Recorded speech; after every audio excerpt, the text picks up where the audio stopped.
আসসালামু আলাইকুম। I am Sara from Sara's blog. চলে আসলাম নতুন আরেকটা ব্লগ নিয়ে।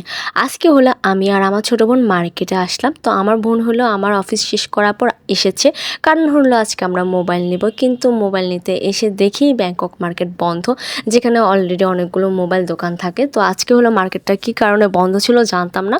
তো লাকি হলো খোলা ছিল। ওখানে হলো মোবাইল দোকান তেমন একটা ছিল না, চারতলায় জাস্ট দুইটা ছিল। তো দুইটার মধ্যে একটা দোকানে গিয়েছিলাম। ওখানে আমরা যে মোবাইলটা দেখেছিলাম ওটা কালারটা আমার কাছে ভালো লাগেনি। আর হলো আমরা যেগুলি মডেলগুলো দেখে এসেছি ওগুলি একটাও ছিল না। তো আরেকটা দোকান ছিল, ওই দোকানে প্রচুর পরিমাণে মানুষ ছিল, কারণ হলো আজকে হলো ব্যাংকক বন্ধ ছিল, যার কারণে লাকিতে প্রচুর পরিমাণে মানুষ ছিল। আর মানে ওই লোকটা একা দোকান চালাচ্ছিল, এত পরিমাণে মানুষ ছিল, লোকটাও কী করবে। আমরা অনেকক্ষণ দাঁড়িয়েছিলাম। তার মধ্যে হলো অফিস শেষ করে দাঁড়িয়ে থাকতে একটু ভালো লাগছিল না, অনেক টায়ার্ড লাগছিল। তো ফাইনালি আমরা এটা নিয়ে নিচ্ছি আব্বুকে গিফট করার জন্য। আব্বুর জন্য হলে আজকে হলে আমরা দুই বোন মিলে ডিসাইড করছি আমরা কিপ্যাড মোবাইল আব্বুকে গিফট করব, কারণ আব্বুর অলরেডি টাচ আছে। আর যেটা কিপ্যাড ছিল সেটা হলো একটু নষ্ট হয়ে গেছে, যার কারণে আব্বুকে আমরা বলিও নাই। আব্বু বাসায় আসছে, বাসায় আসার পর আব্বুকে যখন বক্সটা দিচ্ছি, আব্বু আরও বলতেছে কিরে, ও তো বলেই নেই, মানে আমার ছোটো বোন তো বলেই নেই ও যে মোবাইল নিতে যাচ্ছিল।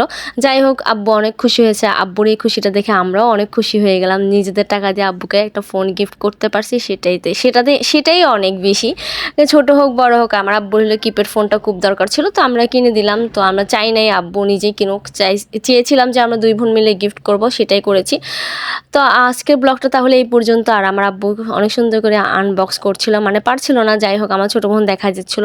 তো আব্বু এখানে খুলে দেখছিল আর সব কিছু আমরা দেখতেছিলাম ঠিক আছে কিনা। ব্যাটারি লোকটা লাগিয়ে দিয়েছিল। যাই হোক, আজকের ব্লগটা এই পর্যন্ত। আমার ব্লগ কেমন লেগেছে, ভালো লেগে থাকলে অবশ্যই লাইক কমেন্ট শেয়ার করে পাশে থাকবেন।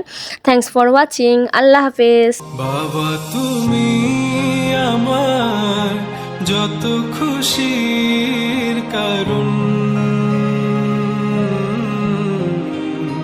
বলো তোমার মতো করবে কে শাসন।